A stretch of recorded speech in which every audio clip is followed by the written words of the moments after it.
questioned and reported to the officer on March the 30th. After that, the next time that you made a statement about this case was an interview that you did online with a YouTuber called The T, correct? Yes. Okay. And do you recall your interview with The T? Yes, I do. Okay. Were you truthful in your interview with The T?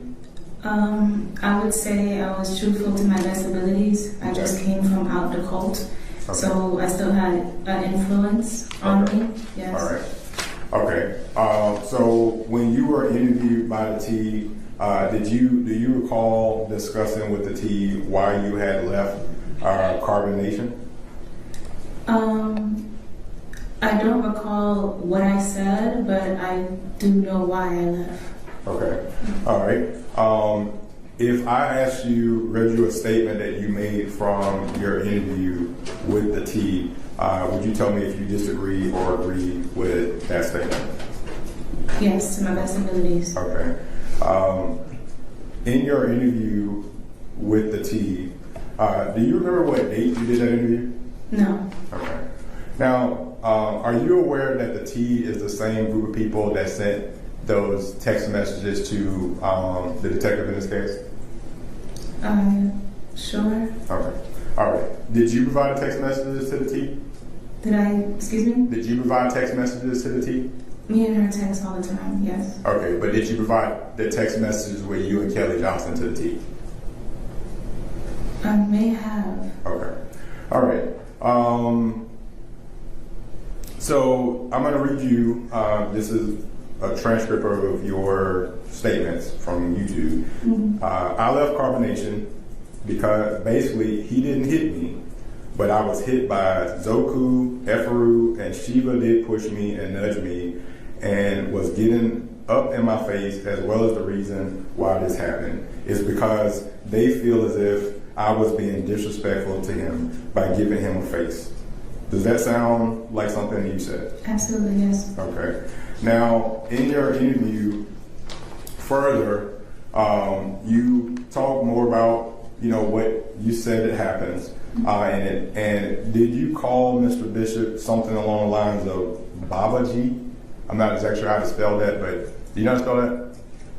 How do you spell that? B-A-B-A-J-I. B-A-B-A-J-I. Okay.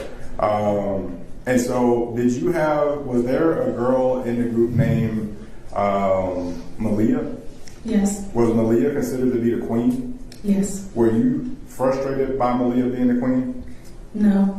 Okay. I'm going to read you, again, you tell me if you disagree with this taken from your interview. Can I explain my answer? Yeah, if I could read it first and you tell me. Yeah, let me read the question, then you answer the question, and then you can explain your answer. Okay. Okay. All right.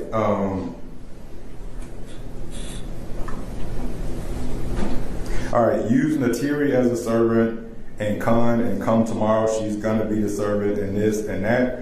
And I'm just like, wow, like really. And one of the reasons why I left is because y'all don't know when he was trying to do the queen thing, there wasn't gonna be a new queen. It was all an act. At first, it wasn't. I'm thinking that I'm actually have a chance to like prove that. Okay, well, I can definitely take the queen to the queen thing and really do something positive with the cup. But nah, he was like, it was never going to be that way. He said that it's going to be primarily a queen. She's going to remain the queen. And so, and I'm going to skip forward. I'm going to be her servant. I'm going to be her servant. I'm going to kiss her feet in front of the whole world. Did you have an issue with her being the queen and you not being the queen? I had an issue with the dynamic in the triangulation. Excuse me if I'm not saying that right, the triangulation that Eligio Bishop was doing with the women in the cult. Okay. I decided that after he himself, Eligio Bishop, was telling me behind closed doors that I might be the queen. Are you really the queen of Carbonation, Terry? Can you do this job? Are you meant for this job? And he's had countless encounters in front of everyone saying that I was qualified and I was more of a goddess than the other women, I thought I could take the queen role and do something positive with our culture that we was creating in the group.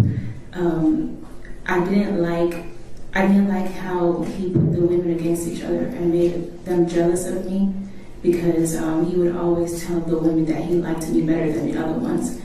I thought I could change the dynamic of the queen, because he, like I said, he never hit me. But I thought I could change it. It was a lot of abuse, yes, mental and, emotional abuse. But he never hit you though? No, and I thought that I can change that dynamic. So I wanted to become the queen so I can make a change like I was naturally doing in the cult. Okay. So being that he never hit you, how long were you in the group? I was on and off in the group for 3 years. Okay.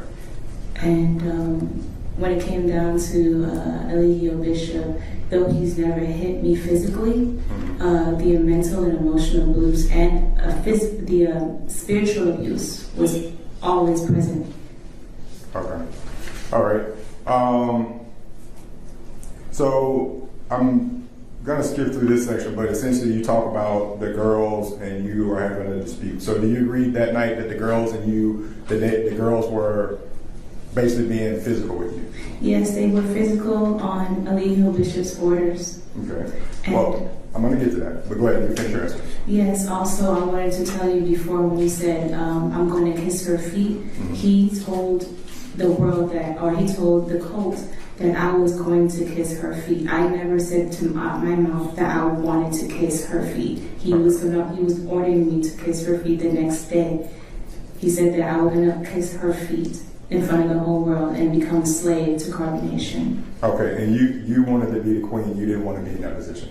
I necessarily was just trying to take the role so I can become something positive in the group. The queen position was something used for power and control when it comes down to the women and to make them jealous of each other and compete against one another. I just wanted to take the role because I wanted to make a change within my culture. Okay. All right. Do you disagree with the following statement you made? Baba G, that's Elijah, comes in and he's like, "Are you okay?" And I told him no. And he was like, "You know what? You can just go pack your stuff because you can just make it clean and simple. Make it, just make it, basically he's saying that don't make a fuss about it, just pack it and just get out." And so you at that point when you got your suitcases and you were about to leave, right? No, I didn't go get my suitcases. One of the men fetched my suitcases. Okay, and then the next day you said, I would have to object at this point. These are not statements, they're prior statements, and they are not statements in contradiction to what she testified to the first time. If they were, then it would be proper under Rule 413, but instead we're just rehashing an out-of-court statement, hearsay. In terms of agree, Mr. Booker? Okay. All right, sustain the objection, let's move on. Okay. Do you recall that during the interview that you indicated that you went upstairs and that you were just crying in his arms? Yes. Okay. Again, same objection. That was testified to on direct. I can just play the interview into the record then, Judge. I mean, that's what the state wants. The interview is not admissible. No, we can't. I sustain the objection, move forward. Well, she hasn't been asked the question. This is not questions that she's been asked before. So it wouldn't be something that would be a prior consistent or inconsistent statement. She's not been asked these particular questions before regarding the specifics of what happened when she was there. Response? Unfortunately, I think this is another matter we have to take up outside of the All right. All right. Sorry, guys. Then back.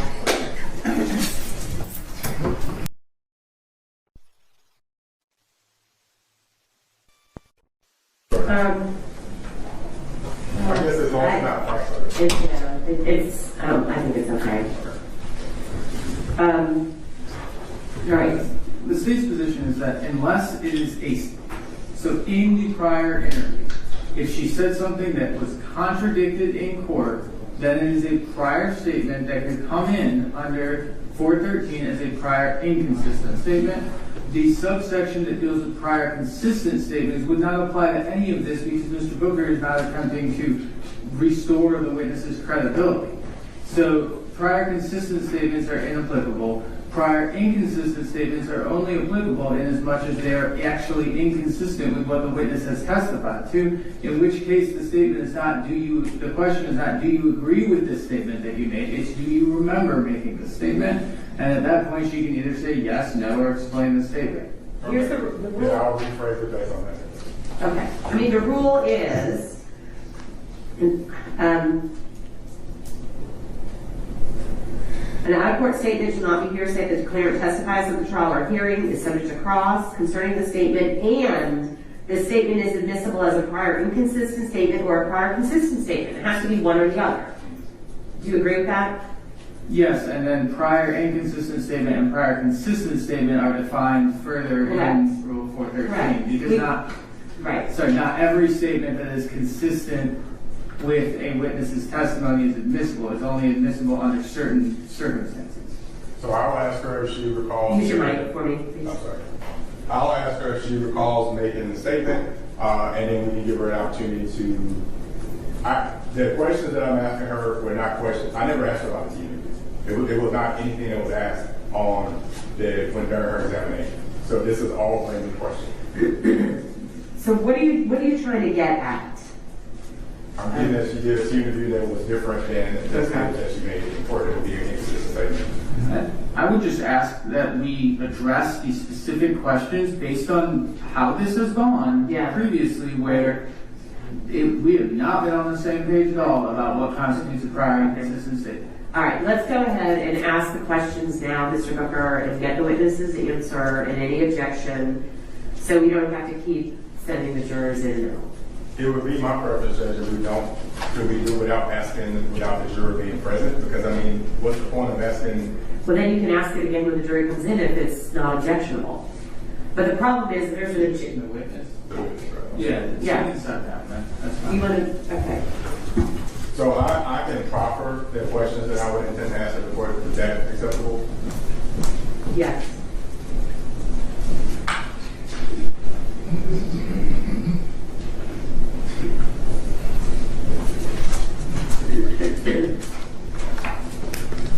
All right.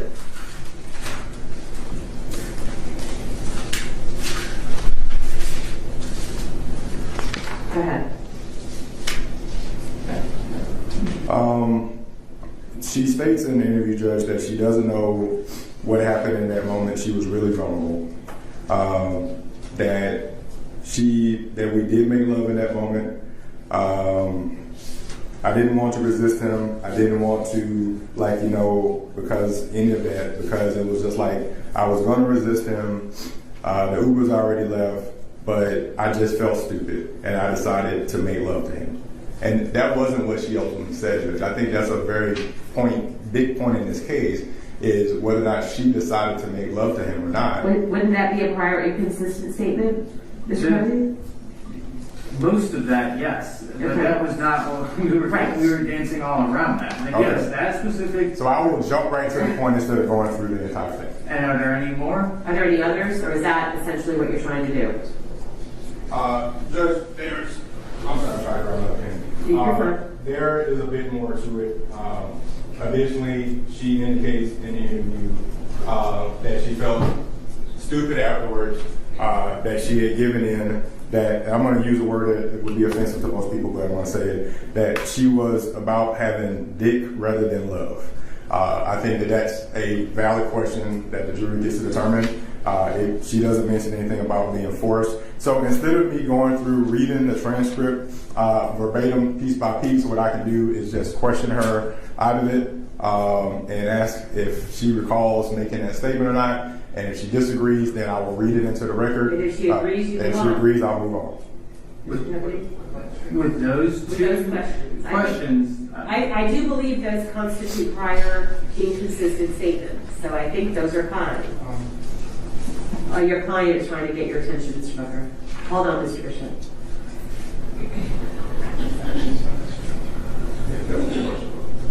Additionally, Judge, she indicated that she felt the lovemaking was fake, but it made her feel sad as a result of that. I think that would be a question that I can be able to answer as well, because again, she addresses lovemaking. Mr. Kennedy? The fact that she had, the fact that we addressed actually on direct of her first testimony, the fact that she has used the phrase lovemaking, that was addressed already, so this would not be an inconsistent statement with her trial testimony. In fact, it would be consistent. Yeah, but the fact that she felt he was faking it during the lovemaking, she never mentioned that. I don't recall that being asked by counsel on cross the first time around. It wasn't. Okay. I mean, All right, if you want to ask those three questions, Yes, that's sir. fine. I think that's fine. Okay. And then can we move on from there? Or are there more? There's an additional question I would All ask. right, let's That's do it. not from the T interview. Okay. does it address a prior statement made by the witness? No, it was a subsequent statement she made that the DA's office interviewed her, and she indicated that they could have sex just one last time, and she said okay to that. That's exactly what she testified to on direct. Well, I think we disagree. That's your opinion of what she testified to on the record. I think I have an opportunity because I have a legal obligation to represent this defendant to ask her to be cleared in front of the jury. That's their opinion. That's exactly what she said on the record. I don't agree with that. I remember her saying she was convinced, I think, to do it. Well, I guess if the state wants to go that route, then maybe they should, in their closing argument, they should argue that she said it was okay to have sex together. That's the contention. I don't think that's what they're going to argue in closing arguments. If I'm going to be, I think I would be able to ask that question, Judge. They provided She told the DA's office. in an interview with them, prepare for trial. I mean, look, it's no secret that she didn't report it right away, and she's given conflicting statements, right? So, Yes, sir. if I may, Okay. just one thing. You talk about, well, in my opening statement, where I laid out what I expected the evidence to show, he asked one last time, and finally, after countless times of saying no, realizing she wasn't leaving that room unless she gave in, she said okay. So I've addressed it in opening. It's what she testified to. I'm not saying it's the most prejudicial thing in the world. I'm saying it's inadmissible because it's not inconsistent with what. That's your opening statement. The jury doesn't get to consider your opening statement. They get to consider that testimony of this Correct. witness. Correct. All right, so we have this statement to the DA's office, and those other three questions that you want to ask. Yes, sir. And that's it. Yes, sir. And I'm going to define my question in advance now, so that way when I ask it. So, number one, that she felt like she was vulnerable at that time, and so therefore they had sex and she didn't resist. Is that a fair question? Is the state okay with that? And this is what she told T. This is what she told the T. If it's, I think that's appropriate. Okay, that's fine. Okay. Additionally, that she felt that the defendant was faking it during the lovemaking, and she felt that he wasn't being genuine and true as a result. As long as these are couched, do you recall making this statement? Not do you believe this statement, or do you have anything? All right. And that what she really needed at that time was dick, but what she really wanted was real true love. I don't think that's been addressed one way or the other, so I'll defer to the court. Okay, I think it's been addressed, or you do not think it's been It addressed? has not. I don't remember her saying that. Yeah. No, we will remember her saying that. I do not remember her. She did not say that. So, so I'm going to say no to that question because that's not a prior consistent statement. It would be a prior inconsistent statement. How is it inconsistent? What is it inconsistent with? The rape? Yes, it's inconsistent with the rape that she needed to have sex with him rather than not.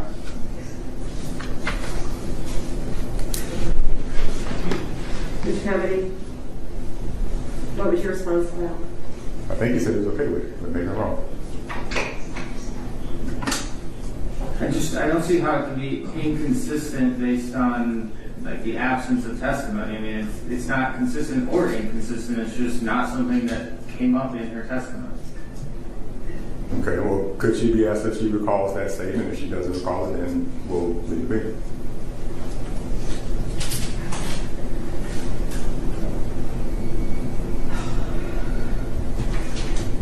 just defer to the court on that. I don't know. Okay. All right, I'll allow it. Thank you, Judge. Okay. All right, what else? The Brady statement, Judge, which I think the state is agreeable to, and that would be the 4 questions I would have about that. So I wouldn't ask any more questions about that particular issue. Brady statement is the one statement that we are objecting to because we believe that it has already been testified to, but I think the court already resolved that defense is favored. That would be the 4 questions and last.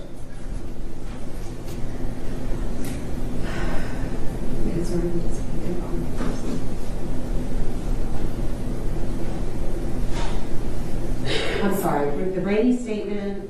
The Brady statement, which the state provided, was that Mr. Bishop indicated to her just one last time, and Ms. Newell's response was, okay. That is the linchpin of our entire case, is whether the rape happened or not. And that statement, the state says, well, I believe she did say that. My position is, I don't think she said it clearly. I think I have the right to question her on it. I won't ask her anything else beyond that. All right, Mr. Kramer. I get to cross on the entire event again, right? Yep, you sure do. Okay. All right, let's bring jurors in. Because of the COVID positive, despite counsel and jurors and everybody be wanting to go forward, so I will respect the process, and we are going to, it is not a mistrial, we are going to recess until Thursday morning at 9 o'clock, which will be consistent with the CDC guidelines that are still in place regarding isolation. So that's where we are, and I'm going to bring the jurors out and excuse them until Thursday.